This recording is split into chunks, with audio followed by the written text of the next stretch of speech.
Պարոն Թաթոյանին ես որ լսում եմ, հաճույք եմ զգում։ Ոնց որ իմ մտածելակերպն է իր մեջ մարմնավորված կամ հակառակը։ Ես բոլոր դեպքերում իրան եմ ձայն տանում։ Եվ մակարդակն է բարձր խոսելաձևը, եւ պաֆոսն է, եւ արտաքինն է, դա էլ նշանակություն ունի։ Հարկ ասում, որ մեր հայ ազգի մեջ դեռ կան այսպիսի մարդիկ, որ մտածում են ազգի պետության համար։ Կարևորն է, որ ինքը ինչ որ խոստում տալիս է ժողովրդին, ինքը իր խոստումի տեր մարդ է։ Տեղյակ եմ նրա ազնվությանը, գիտեմ թե ինչ կրթություն ունի եւ դա շատ կարեւոր է մեր երկրի համար, քանի որ մեր երկրի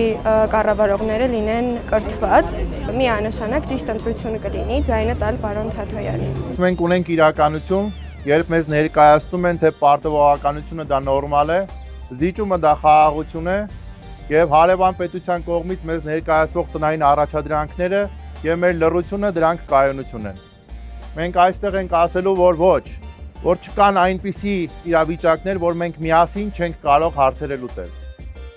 Միավորվելով, նաև հավատալով պարոն Թաթոյանի քաղաքական լիդերությանը, մենք միասնաբար համոզված ենք, որ կարող ենք փոխել այս երկրի ճակատագիրը։ Մենք պետք է աշխատենք, որ մեզանից հետո եկող սերունդների համար կամ խնդիրները լուծենք, կամ հնարավորինս քիչ խնդիր թողենք։ Մենք ասում ենք, որ ի սկզբանե առողջապահությունը, բժշկական օգնությունը պետք է լինի անվճար, ամբողջությամբ անվճար, եւ դա հնարավոր է։ Այսօր տեսեք ոնց է։ Ծնողը ունեցավ գումար, կարողացավ տար պարապելու երեխային, լավ կպարապի, ասենք, այդ տարի կփորձի, մյուս տարի կփորձի, բայց երեխան էլ մեծ հաշվով գիտի, որ դա ծնողի հույսին է եւ եթե ծնողը հանգարց հնարավորություններ չունեցավ, չի էլ կարողանում որևէ արդյունքի հասնի։ Առհասարակ այսօրվա ավագ դպրոցի համակարգը ինքը չի ծառայում իր նպատակին։ Այսօրվա ավագ դպրոցը դարձել է մեր երեխաներին սովորեցնելը, ապա մոտիվացնելու տեղ։